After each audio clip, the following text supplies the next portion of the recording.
All right, well, let's get started. Why don't you tell me about starting Dioné, like why you started the company and kind of like the process of like how you've gotten to where you are now?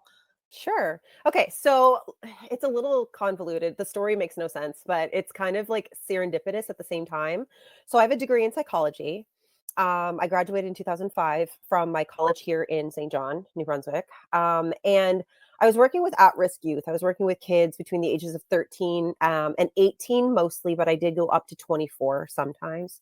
And I was responsible for doing the homeless outreach program. So my job was to go out and find the kids who were homeless. And I don't know if you know much about homelessness in like Montreal or even Toronto, but homelessness in St. John is not in your face homelessness, at least not then, especially for kids.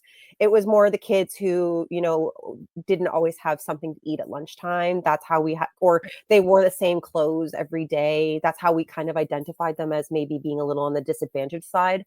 And then Hmm. sometimes you got the kids come right up to you and be like, "Look, I've been sleeping on my friend's couch for the past 3 days. I can't go home." So my job was to find these kids and put them with resources in my city to help them get off the streets and help them make sure they're going to school regularly, they're eating properly, they have clean clothes and good hygiene, maybe possibly hook them up with um, educational practices or even a job. So that was my job. And probably I'd say 89% of the time it was an amazing job. It was very fulfilling. The kids were sweet. A lot of the drop-in kids that I dealt with, they had homes, but they didn't really have a place to fit. So we were kind of like their reprieve before they had to go home. We'd play games with them. We fed them to make sure that they had a meal. But then the other like 10 to 11% of the time, I was dealing with 19-year-old prostitutes who were drug addicted, or I was dealing with 16-year-old runaways who were sexually assaulted. And I was dealing with a lot of heaviness. Hmm. And my mental health wasn't fantastic either. So Hmm. take that coupled with the fact that I am a big thumping heart who also has my own mental health issues. I suffered severe burnout, and I needed to take a step back. So my doctor actually gave me some time off work. I wasn't a makeup Hmm. person. I thought makeup was something you did because you were an adult. And that's the only reason why I ever wore it is if I had an event to go to, it was something that I had to do if I wanted to be taken seriously. And I hated that. I hate doing something that I have to do. I want to do it. So when I was Yeah. on stress leave, this is how old I am. YouTube was just gaining traction. It was starting to become a platform where people would upload their own content, not so much like content from back in the day. Like I would watch YouTube for old Much Music clips, um, Yes. that I could watch, like when like Our Lady Peace was did their intimate interactive and stuff. That's what I would watch YouTube Yeah. for. And then in my recommended panel, there was a woman doing makeup, and I was like, "Well, that's interesting. I'll watch it." That video changed my life. I watched that video probably 14 times, just over and over. I was just in awe.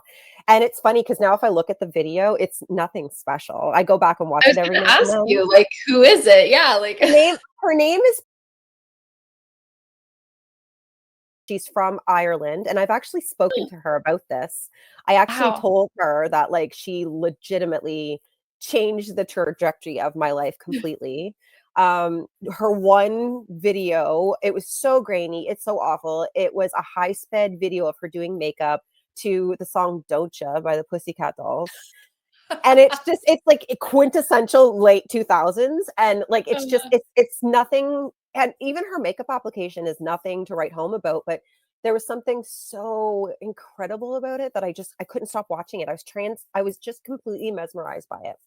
Mhm. So I went out and bought all of the stuff that she used in the video, and I started playing around with stuff, and I started to really enjoy it, and my stress started to come down, and I finally started to feel a little bit more like myself again, like the happy-go-lucky, energetic person. And then it come time for me to go back to work, and I was like, "You know what? I don't want to do that. I wanna pursue this further." So I quit my job, and I went to makeup school, and when I was in makeup school, our kit that we were given was awful. It was awful. It was professional quality, Mhm. but it wasn't anything great, and here in my city back then, we didn't have a MAC, we didn't have a Sephora, we didn't have Right. anything. we Uh-huh. had Shoppers Drug we had Shoppers Drug Mart, and it wasn't even a beauty boutique at the time. It was just basically Mhm. like, your Revlon and Drugstore. your Right. drugstore stuff, the CoverGirl. Mhm. And I couldn't build a makeup kit with that. So I was like, "Ugh, I'm just gonna do it myself." I wanted to give yeah, right? Right? As one does. I'm just gonna make makeup, like, Right, I'm just gonna you're create incredible. a professional quality makeup line that will service multiple skin tones. Mhm. I don't do anything crazy with Fenty, like, Fenty does, like, 64 shades or something, a foundation. Yeah, I have 7 shades, but they run from a lightest to lot. darkest, so I mix them, right? Like, I'm a professional makeup artist, Yeah. and I also wanted to bridge the gap between professional quality and affordability because that's also the city that I'm from, we don't have the best paying jobs. Our statistics are kind of awful in terms of like how prosperous we are around here. So I was like, I want to keep it affordable, and I also wanted to bridge the gap between cruelty free and affordable because Mhm. cruelty free cosmetics, especially when I was creating Dioné, was people couldn't find cruelty free anything. It was very much like, no, Wow. this is definitely tested, right? Yeah. So I that's what I did. In 2009, I graduated from makeup school and I did a business plan for my final project for Dione. Sorry, my dogs are barking. Can you hear that? A little, but don't worry about it. Okay. Everybody's got dogs. People love to hear dogs in the Oh, background. yeah. Okay, perfect. Okay, great. I did the business plan for Dione, and it took me about 4 or 5 months to find a database, like to compile a database of potential partners that I could partner with Okay. that can help me build Dione in a feasible way for me because I don't come from money. Yeah. I was doing odd jobs to make any cash. So Mhm. I needed to find small manufacturers that were willing to work with me, or even big manufacturers that just understood that my budget wasn't CoverGirl. Yeah. And then I finally settled on 2 at the time. I had 2 manufacturers at the time. Now I have probably about 5, but at the time I had 2. Wow. And we worked back and forth to come up with they had stock formulations that they could tinker, to Okay. come up with what I ideally wanted. So at the time back then, I didn't tell them how I wanted like what I wanted in it. I told them how Mhm. I wanted it to perform. So I needed it Mhm. to be long lasting. I needed it to be cruelty free. I needed it to be excellent pigmentation. I needed it to be easy to use, and I needed it to feel good on the skin because sometimes makeup can feel absolutely awful, Fair. right? Yeah. So, those were kind of the parameters that I gave them, and that was the start of Dione. It took me about 3 years to settle on all of the different products, and then in March 2012, we launched, and I have been slowly climbing since then. Amazing. Yeah. 2012. Yeah, that's incredible. Yep. So, yeah, okay, cool. And so that's interesting that you went from 1 to 2 manufacturers to, like, 5. So is it they do, like, different like, one does glitter and one does gloss, is that kinda how Yeah, it is? yeah, exactly. Okay. So every manufacturer there's a lot of manufacturers that can do a little bit of everything, but some Right. manufacturers are really good at doing some things. So, Fair. like, my manufacturer that makes my foundation for me, they're not real good at doing lip products. Their lip products don't Okay. pass my test. Mhm. So I sought out manufacturers that make better lip products. And Yeah. then some manufacturers like my lip and my for foundation manufacturers don't have crazy fun glitters or eyeshadow colors. So I seek out manufacturers that have those capabilities. So I kind Mhm. of like created like this like powerhouse of manufacturers that can do almost everything that I need as a professional makeup artist. And then beyond that, fun things that, I can create with my, creative ideas and things like that. Yeah. I love that. And so how has it been, like, having an independent makeup brand in Canada when, like, cosmetics are kind of like a well, they are a very, like, competitive space, like, in Canada, East Coast, but also, like, obviously, you've had all these opportunities to go down to the States and kinda, Yeah. like, showcase your makeup there. Do you wanna talk a little bit about, like, how those opportunities came about or just, like, yeah, in Yeah. general, the competitiveness, I guess, and Yeah. Well, I think like any area, unless you're strictly niche down, like if you're like super niche, you're gonna fair. have competition. My Yeah. competition happens to be multi-billion-dollar conglomerates. I'm up against, like, Fenty, and I'm up against even the big ones like Estee Lauder. They own everything. They own everything. They Mhm. own MAC, they own L'Oreal, they own everything. So it is very competitive, and I could get into my head about that because I just don't have those budgets. I think in terms of competition, though, um, no one's like me. I've never met another person like me. I've never met another person, and I'm not saying this to be, egotistical or, you know, No, um, do it. or anything like that, but there's no one like me, and there's just like there's no one like you. There's we're unique, and that in itself is enough to not have to worry about competition in my mind. I mean, that might be Yeah. a little crazy, but I also believe that my messaging with Dioné is a little different. I'm not a big because I have a psychology background and I come from nonprofit and the helping world.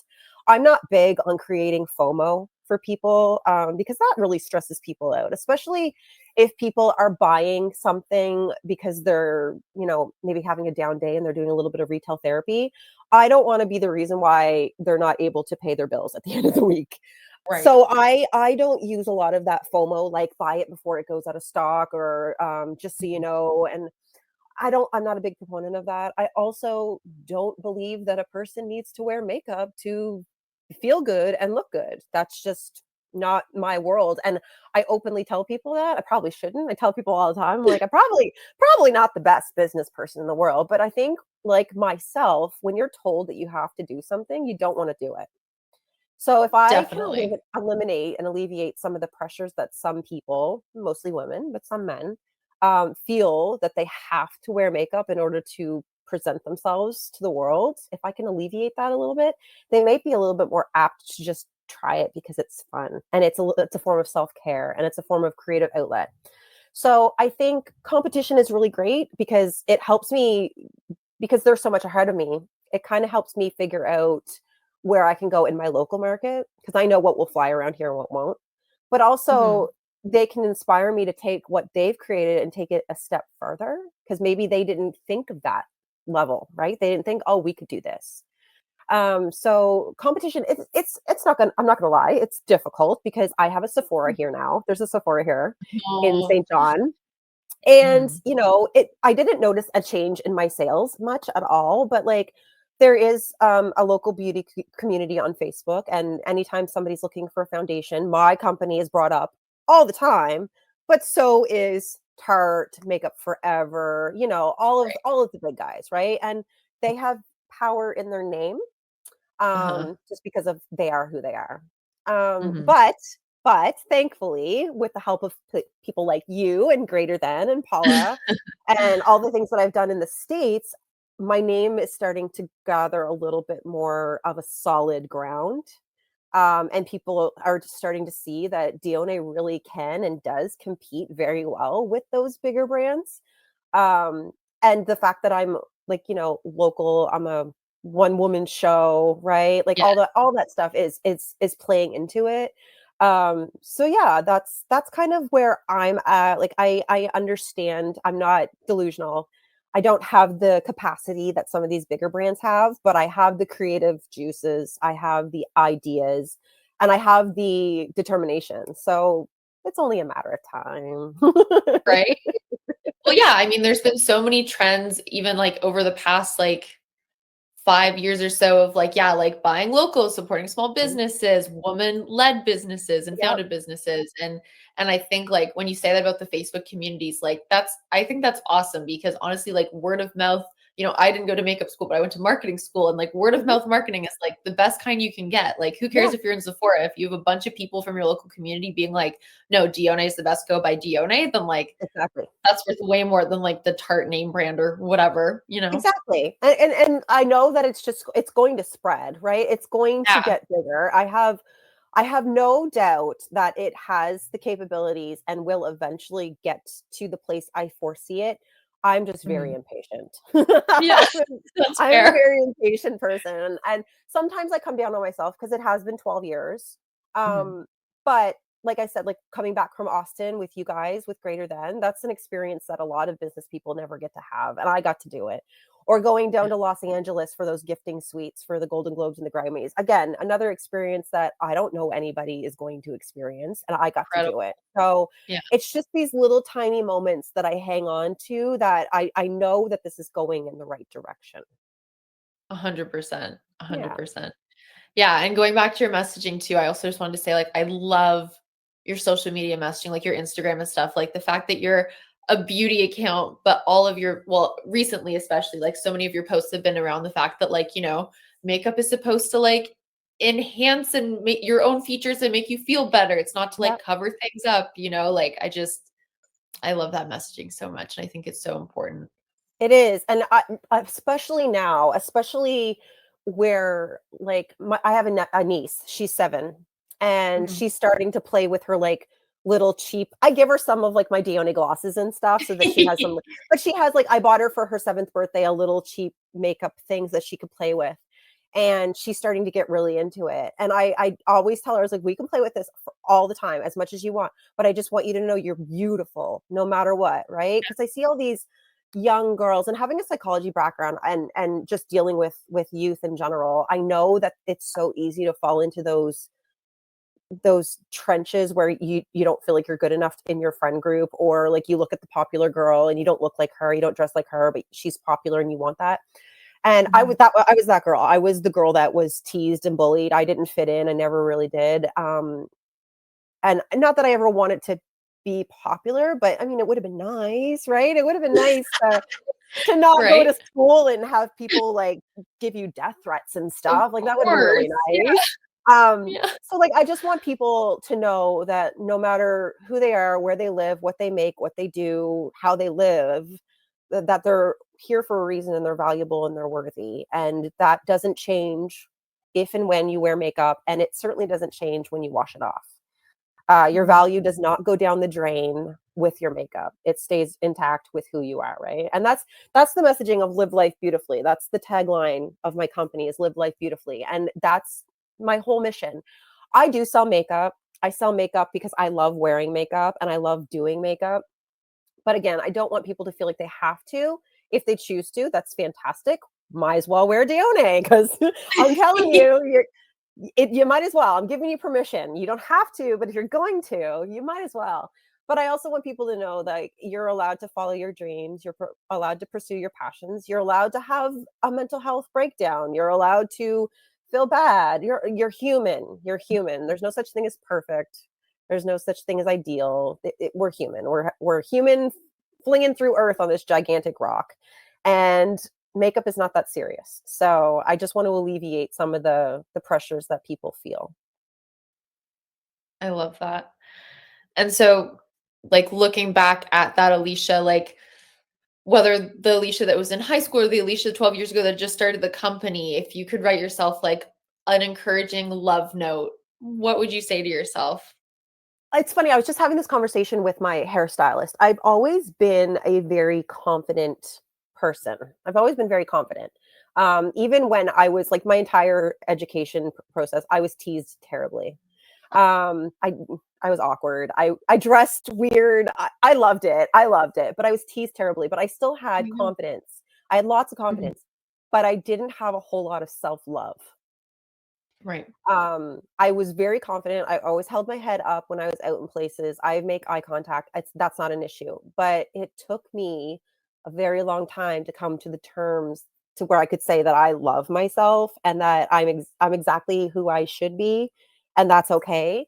So I would probably tell my high school self that you don't have to, try so hard to have people like you.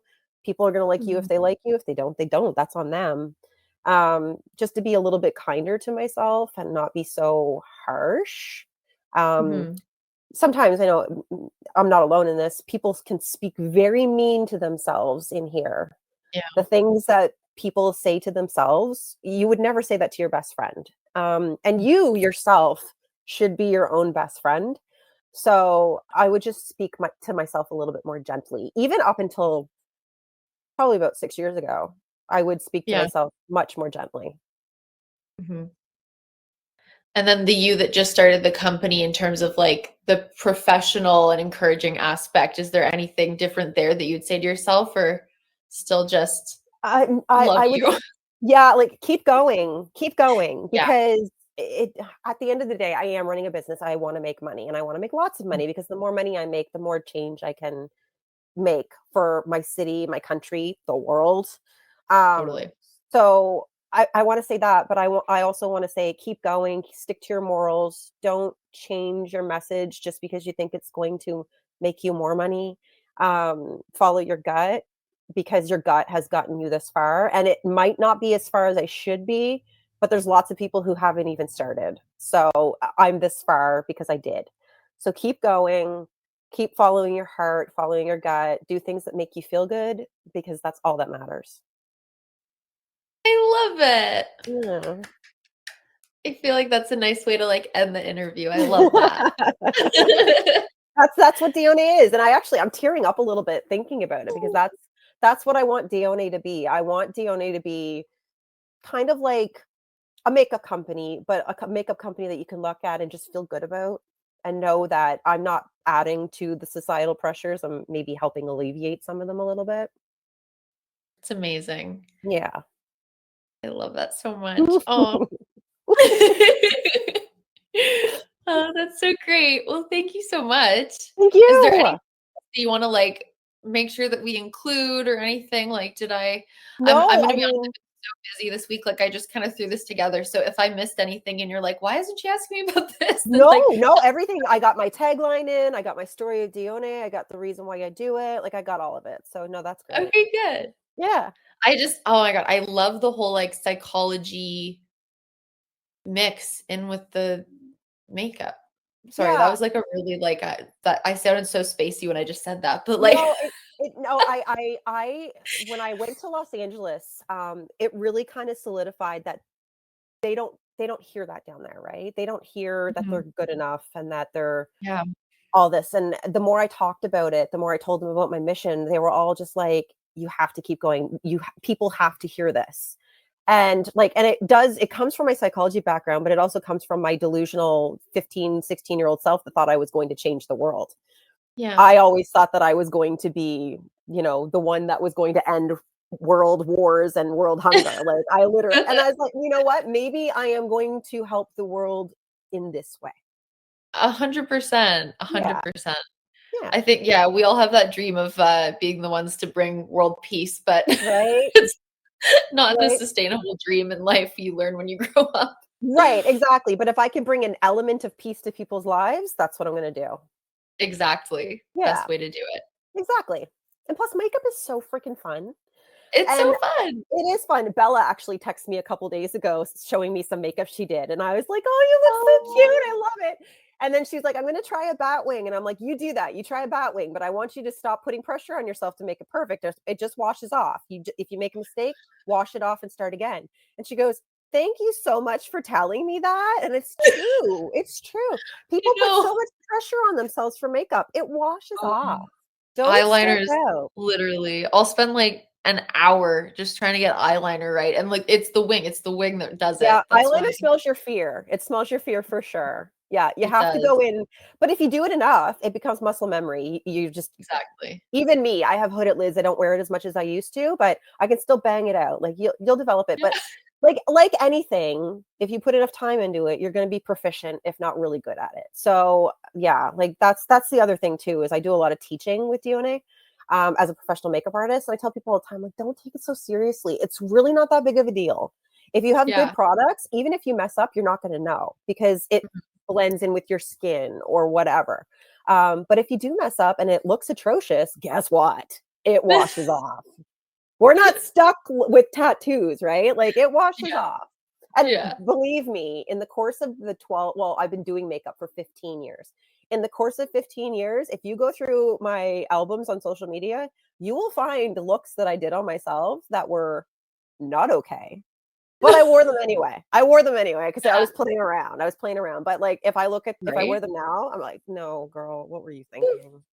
Well, if you had fun doing it and you've, like, learned from it since then that's, like, all that matters. Exactly, exactly. I can't do a cut crease, and I especially can't do a cut crease with glitter. That is a solid line that I have learned for myself. That's so funny. Another one of my favorite quotes from this interview that I think you should put on a shirt, was oh, shoot, what was it? The washing the self-doubt down the drain with your Oh, makeup. yeah. Your worth doesn't wash down the go down the drain with your makeup. So good. Yeah. Yeah, I've been saying So that for years. Your self-worth does not go down the drain. That's my favorite. That might be, Yeah. like, the big header near the top of this article. I don't know, I Ooh, I love like that so that. much. I like that. That sounds good. I like that. That's pretty Dioné. That's pretty Dioné. That sums it up Right? pretty well. Yep. I love that.